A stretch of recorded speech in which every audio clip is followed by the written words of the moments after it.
y'all know what time it is, man.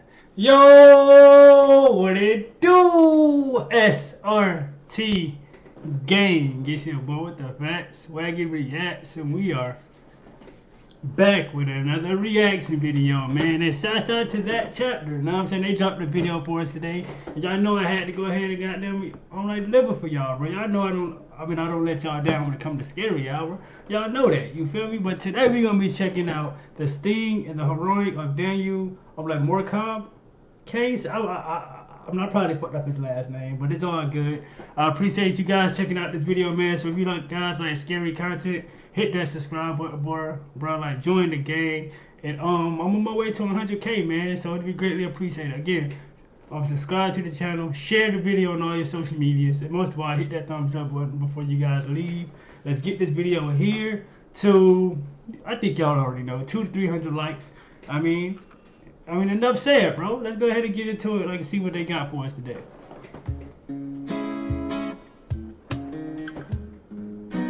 Hey you, and welcome. My name is Mike, and in this old video, what I'm talking today is Australia. Right, you know, I cover kind of an odd number of cases from there. Australia, and usually when I do, they're as scary as the wildlife. Kangaroos are no joke. This is a story which I've had a good number of requests for good reason, and those who don't know why soon will. It takes us to Queensland, the Sunshine Coast, though isn't that pretty much the entire continent? Well, this case, it ain't sunshiny. It revolves around a disappearance, and then many years later, the absolutely insane undercover operation to get resolution. What do you need to tell? Is there something you need to tell me, or? And bearing in mind that this whole, what we do is based on respect and honesty, alright? I'll let you know that I don't care what you've done, alright? I've got no qualms at all. What they get up to doesn't faze me at all. All I'm looking for is loyalty, respect and honesty.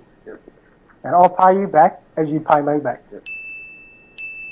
Also, I should probably say this every once in a while, though I think almost all of you know it.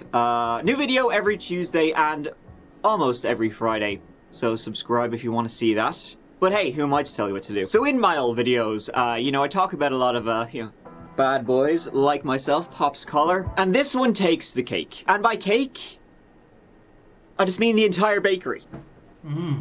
So let's give it a go. Let's go. Daniel Morecambe.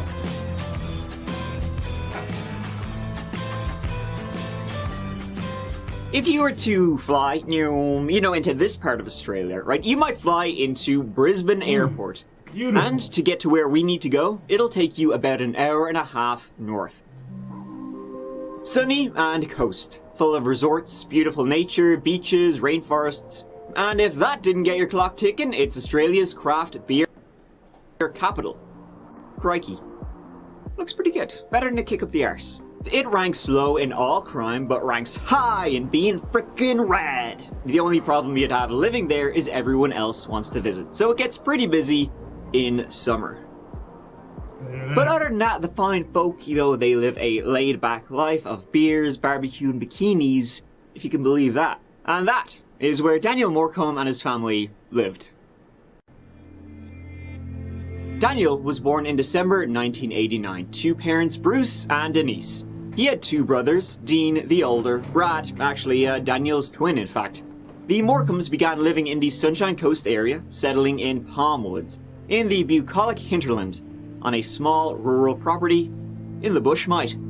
He attended the nearby Catholic school in Sippy Downs along with his brethren, and growing up what he was mad about was motocross and his pets, especially a pony. To make a little skadoosh on the side, Daniel and his brothers would pick passion fruit on a neighbour's farm. That was the Paxton family, and 13-year-old Daniel, in early December 2003, was thought of as a normal kid. The quiet... But they got a pet kangaroo? and reserved kind, you know, but a nice guy. He didn't cause trouble and got on with everyone, and was a much-loved member of the Morcombes. And that really takes us to Sunday, the 7th of December 2003. December, middle of the summer in Australia, a damn hot time of the year on the Sunshine Coast, wet too. Tends to rain in Queensland in December, 2/3 of the month. On the 7th of December, the summer holidays were fast approaching. Daniel himself, he would actually be turning 14 in 2 weeks' time. But that morning, that Sunday morning, Daniel and his brothers were picking away the passion on the Paxtons. They lived not too far away and were due to start picking at 6:30 a.m, but the rain kept them till 7:30. This actually had the knock-on effect of their parents, Bruce and Denise, not being around. See, Bruce and Denise were going into a work Christmas do in Brisbane, and the kids were supposed to join them, but because they started later, on picking away on the farm later, they couldn't. Anywho, the lads picked away. Dean, the older, he finished up before his younger twin brothers, and Daniel and Brad arrived home at 9:45 a.m. Paid the kingly sum of 90 of your Australian dollary dues. So the boys were home alone. I mean, the youngest, Daniel and Brad, they were 13 years old, so they'd be fine. So fine, in fact, that Daniel, he wanted to buy, Christmas was fast approaching. So at 1 p.m, Daniel left his house to get a bus to the nearby shopping mall to get some Christmas presents. He walked to the Nambour Connection Road. See, there was an overpass on that road, and underneath was where Daniel got the bus from time to time. It wasn't an official bus stop, but the drivers, they stopped, not a bother. Except this day. Daniel's parents, they arrived back home, to their house in Palm Woods from Brisbane at about 4 p.m, and, Daniel, he wasn't home yet, so they drove to the bus stop, and hey, it's over a mile walk, right? So they'll pick him up at the bus stop. Only when the bus pulled up, he wasn't on it. So Bruce, Daniel's dad, he went back home, and he's like, okay, maybe he got the next bus, right, which would come an hour later at 5:30. He went again at 5:30. Daniel wasn't on that bus either, and that was the last bus. Man, He drove then to the shopping centre. Nope. The next stop was to Maroochydore, I'm sure I butchered that, police station, right beside the mall at 7:30 p.m.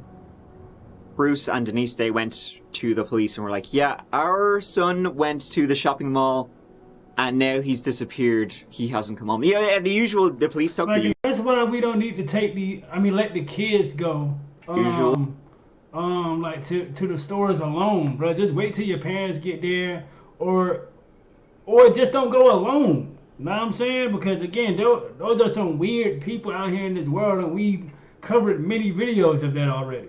So it's like, bro, like as a child, it doesn't matter how old you are, just have somebody with you, bro. You know what I'm saying? Little details, description, right? Maybe he or you NNOFT'd. How was he? What was his mental state? Nothing. He got on great with the family. In fact, he had left to buy Christmas presents. He wouldn't have run away, and he would have called if he was running late. That sort of scale.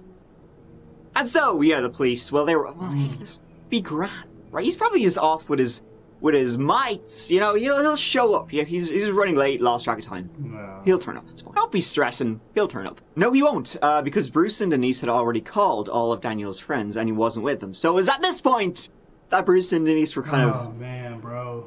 You're not really taking this that seriously. This is terrible. But, there was sweet F all to do until the following morning when the police station opened at 8 a.m. and then they could, make an official missing persons report. And then that's when, the lines of inquiry, as they say, opened. A sergeant was quickly able to determine that Daniel had in fact been seen at that bus stop, waiting for the bus to go to the shopping mall, under the bridge at around 2 p.m. He had been standing there, and there had been an older man with him. Parts of this story... See, that's exactly, see, that's what happened. See what I'm saying? And the reason that the adult possibly could have kidnapped this kid is because, he's a kid. He can't defend himself, you know what I'm saying? Like the adult is way more stronger. You know what I'm saying? Like, come on, man. That's why I say never go anywhere alone. Don't never do that, man. Especially, as a kid. As an adult, you know what you gotta do. But with a kid, Come on, man. standing there, and there had been an older man with him. Parts of this story will make your stomach turn like you just drank a glass of spoiled milk, but how it started was really through a series of unlucky and unfortunate events. Daniel left his house at 1 p.m. The bus stop was about a mile away, so he was planning on getting the 1:30 p.m. bus, right? Daniel was standing there alone, right, but not for long. The regular bus had broken down, and the replacement bus was behind schedule, so it didn't stop at that unofficial bus stop. But driving by, the bus driver did see Daniel, saw him with a man, radioed for the next bus to come and pick him up. Check out this Terrible, bro. bro. Come on. It's terrible. Now I'm here. Now you're here. The next bus was only a handful of minutes later, but when it arrived, there was no one under the bridge. This was declared a major incident by the 9th of December. The searches for Daniel began. The word was spread and any reported sightings followed up on.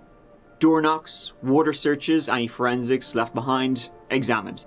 A week later, a mannequin was placed where he was last seen and all drivers had the screws put to them. All local sex offenders questioned.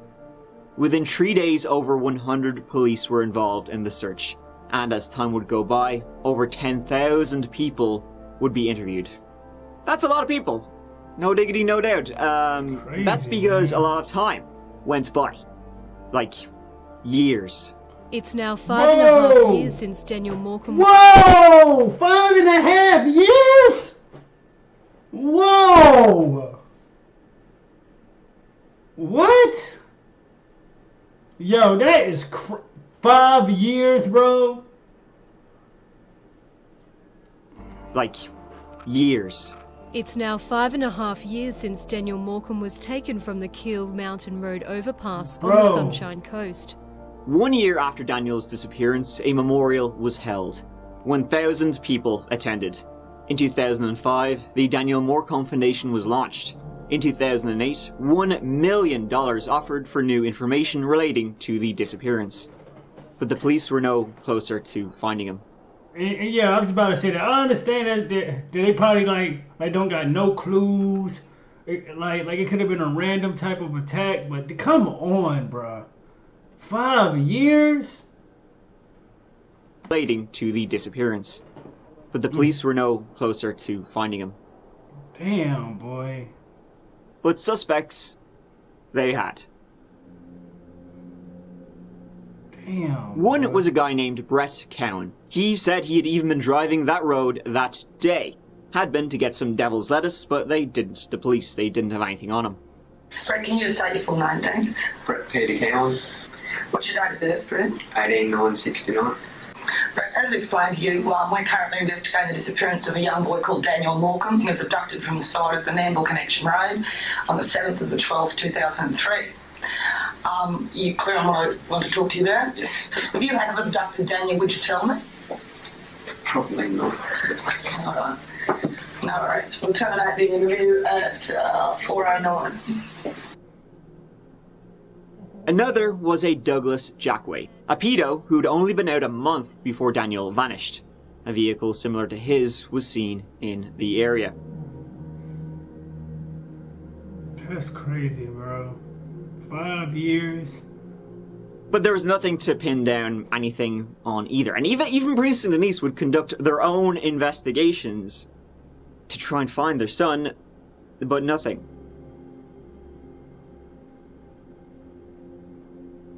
It was then in 2011 that Bruce and Denise, they called for an inquest into their son's disappearance. You know, have a big hearing, have witnesses give evidence, basically laid out on the table. You know, to see where, if anything had gone wrong, where it had gone wrong. 13-year-old Daniel Morecambe was last seen waiting at a bus stop on the Sunshine Coast. 7 years after he disappeared, his father has told an inquest police initially didn't appear to take the matter seriously. The family searched the area themselves but found nothing. Now they're hoping they'll finally get some answers. For 7 years, Bruce Morcombe and his family have carried the uncertainty of Daniel's disappearance. Morecambe's grief is still raw. In the days ahead, they'll hear theories as to how he was abducted and most likely murdered. More than 35 people of interest will give evidence, including known sex offenders. The inquest took a sudden turn when Bruce Morcombe testified he was unhappy with police. When he reported his son missing, 24 hours passed before police acted. Righto, and one of the witnesses called was P7. And that was Brett Cowan. Victor paedophile who twice drove past the site on the day Daniel Morecambe was abducted says he had nothing to do with the teenager's disappearance. The man, known as P7, is the last person of interest to give evidence at the coronial inquest. P7 has a history of sexual offences against boys dating back to his teens. He was also jailed for molesting 2 young boys in separate daylight attacks in Queensland and the Northern Territory. He gives everybody in the courtroom the shivers. I'm really scared, actually. He was flying in all the way from Perth, where he lived at the time. Now, Brett couldn't give 2 shits about keeping any sort of cohesion to the stories he had told, you know. Witnesses who were supposed to alibi him. Maybe they didn't have a fucking clue what he was talking about. Maybe he said he was going to buy weed, and his drug dealers were out of town at the time. Plot holes would be the word. He said some disgusting shite, and he had a disgusting history, but he denied having seen Daniel, having talked to him that day. On the 1st of April, Brett finished up giving evidence at the inquest and boarded a Qantas flight back home to Perth. God damn, boy. Look, bro, that's like on the other side of the world, bro. You see how far that shit... Bro, it's on the other side of the world, On the 1st of April, like, Brett finished up giving evidence crazy, at the inquest bro. and Look at boarded a that. Qantas flight back home to Perth. God damn. On that plane, Brett sat down, had a little drinky drink, and he was sitting next to a guy named Joe Emery. They had never met each other before, just happened to be sitting beside each other, and they shot the shit over a few brews, you know what I mean? This Joe Emery, he was moving to Perth. He had never been there before, and he needed to buy a car. And in fact, the very next day, Brett helped Joe buy a car. Brett showed Joe around town. A Brett who was just gosh darn down on his luck, you guys. He had just lost his job. He was skinned. So, new best mate Joe says, well, here, listen. I've got something to tell you. If you don't mind getting your hands dirty, I might have a bit of work for you. And so Joe introduced Brett to another friend, a guy named Paul Fitzsimons, Fitzy. So they started doing some work together, like Sopranos style work together. Oh, hell no. Hell no. So, did he say like Soprano? So they about to do some killing and kidnapping and doing some other... Oh, work shit. Together, like Sopranos style work together. Transported illegal goods, did some debt collection, blackmail, stole illegal cigarettes, sold illegal guns. Brett was now part of a little gang, and the money was good, and Brett was happy. Turned out joining the Aussie Sopranos or something, he just wanted to be Chopper this whole time. I'll give you 20 seconds to produce some cash, or I'll fucking shoot you. He was living large in Perth. Now, who is this Brett, dickhead? Brett Cowan was born with a chronic case of Manson-Lamps in the year 1969, growing up in Western Australia. He is a third and was the third of 4 boys, growing up in a strict house. He had an army dad, and the family eventually moved to Brisbane.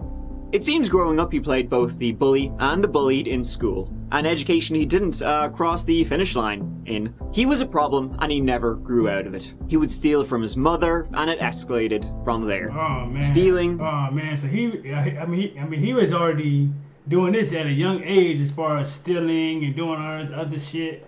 So the gang fit right in perfect because he already had experience in it. So this guy's just trouble, man. Grew out of it. He would steal from his mother, and it escalated from there. Stealing, drugs, petty crime. He molested children in the local swimming pool as a teen, with him getting written up with his first conviction at 17 years old. But he didn't let that hold him back, and from there, conviction after conviction followed. This would eventually lead to his first sick shit incident in 1987. That year, he was doing community service at a park in the city of Brisbane. Shoveling shit, I don't know. Brett, he was 18 at the time, and it seems he got talking to some of the kids who were playing nearby. One thing led to another, and Brett took a 7-year-old boy into the public toilets in the park, and Brett, he was arrested. No, man. Ugh. Why is it weirdos out here that just want to do these things to these children? Like, what? Like, why, bro? That's all I want to, like... In the park, and Brett, he was arrested shortly afterwards and would serve a whole 1 year, if you can believe that. Oh, 1 year? In 1993, while living in a trailer park in Darwin, he did the same to a 6-year-old boy, leaving him in the trunk of an abandoned, burnt-out car. What? Brett, he went to prison once again. This time he served 4.5 years of his 7-year sentence. Yo, like, why y'all keep giving this nigga this, like, bro, he just... Oh my God, bro. Like, a 6-year-old in the back of a burning car, and y'all only gave this man what? What is wrong with the justice? Prison once again. This time he served 4.5 years of his 7-year sentence. Whoop-de-doo. After he moved to the Sunshine Coast, moved in with family and found Jesus. So it's kind of all gravy then. That old get-out-of-jail-free card. He also found a pretty funny fashion sense. But a tiger can't change its stripes. Brett, he was still a pedo, right? And there's only one cure for that. Shotgun to the dick.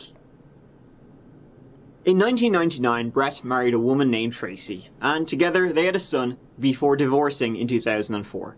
So, he was in the Sunshine Coast area in December 2003. But hey, now, 8 years later, he was part of a gang in Perth, having a great old time. The cash was flowing. Like, it's crazy, because they Fellas, just keep it's letting time to this take dude care out, and he's of not, down he's there. not I gonna, Guess I have let my bottom half go. Use Manscaped's He lawnmower basically do the same shit to these Doing all kids. sorts of no good, but fucking mad about it. But, fucking hell. Didn't they hit a snag? One member of the gang was a corrupt cop, and he heard wind that there was a new subpoena on the way for Brett. Brett would have to give more evidence about what happened to the missing kid. The gang, and the gang's leader, Arnold, Mr. Moneybags Cha-ching over here, they needed to know what Brett knew. The last thing the gang needed was the cops looking at them, investigating the gang because of Brett. And Brett had done good work, so whatever it was he had done, they'd help him clean up. And a big job was on the way for Brett, a job that would net him about 100 grand. So we better not F this up. Right, no loose ends. So tell us what you know, and we can, make sure it never comes up again. And so Brett opened his gob. How you going, bud? What's been happening? Listen, I'm hearing through Jeff, through Paul, that you're doing some good stuff. I suppose I just have to, make sure that you're happy doing what you're doing, that there's no issues there, because as you know, there's things are moving. You got no problems? You're happy? No one's forcing you to do anything you don't want to do? No, I'm quite enjoying it actually. Okay, that's good. As this thing's progressing, this big job that we're looking at, a couple of things that have come up that we need to talk about. Yep. All I'm looking for is loyalty, respect and honesty. Yep. And I'll pay you back as you pay me back. Yep. I was living in the area in 2003 when Daniel Morecambe went missing, and so I've been interviewed and I was hounded for ages about that. I can guarantee I had nothing to do with Daniel Morecambe's disappearance. Because ultimately, if the heat's on you, then the heat's on Paul, the heat's on Jeff, and the heat's on me. And I can't afford for that to happen, all right? I'm told you've done the Daniel Morecambe murder. Yep. I'm told that it's dead set that you're the one who's done it. Yep. And like I said, that doesn't bother me at all. I can sort this for you. So you saying to me, look, I had nothing to do with it, that's not what I'm being told. Yep. I'm told, there is a subpoena coming for you, so what do I need to fix? Yeah, okay. Yeah, I do. lead me through the whole fucking thing, how it happened, from where to go, and then I'll think about things that we need to sort and fix. Now you're probably wondering why this is being filmed. Well, it's all thanks to Mr. Big. Mr. Big is something we've actually seen before in a Canadian story, which I did not too long ago. It's a sting operation. You know, you see in a lot of movies and TV shows, an undercover cop will join the mafia or a biker gang. They'll join a gang in hopes of getting a confession or evidence, whatever. Well, a Mr. Big operation is essentially that flipped. What if you got the perp, the person you're looking to get shit on? What if you got him to join your gang? Only your gang was completely made up of undercover police. Because that's what Brett did. And had been a member of a undercover cop gang for about 5 months. Damn. He eventually led the undercover cops to Daniel's remains, under the pretense that, oh, maybe Brett left some evidence behind. There were police officers waiting in the bushes, and he was arrested. Police! Stay there, Brett. Stay there, mate. Stay where you are. Stay where you are. Stay where you are. Police. Stay where you are. Brett Cowan, Steve Blanchard, Detective Senior Sergeant from the Homicide Unit in Brisbane, and you know Ross Hutton. Is that correct? From Sunshine Coast CLB. No, I don't know him. You don't know him? No. Okay. Brett, we're here to, we're investigating the abduction and murder of Daniel Morecambe. Yep. Okay. You're aware that you've been spoken to before in relation to that? Yep. Okay. What I have to tell you is that you don't have to speak to us today. Okay. Yep. You have the right to remain silent. Yep. You don't have to answer any question or make any statement. Yep. Do you understand that? Yep. I'm under arrest, am I? Not at this time. If you're happy to remain with us and speak with us in relation to this matter. No, you just can arrest me. All right, you're under arrest for the murder of Daniel Morecambe. Yep, cool. I'm under arrest for Daniel Morecambe's murder. That's crazy, bro. Brett had been driving on that road, That's Nambour crazy, Connection bro. Road, where Daniel was waiting. He, in fact, drove past the broken down bus that Daniel was supposed to have gotten. And then he drove, saw Daniel, and, well, thought to himself. He pulled off at the next exit, doubled back to a car park nearby, left the car, and walked to the bus stop. Whatever way he managed to get Daniel into his car, you know, under the pretense that he was going to drive Daniel to give him a lift to the shopping centre. That's crazy, bro. Like, he pretty much just oh my god, just.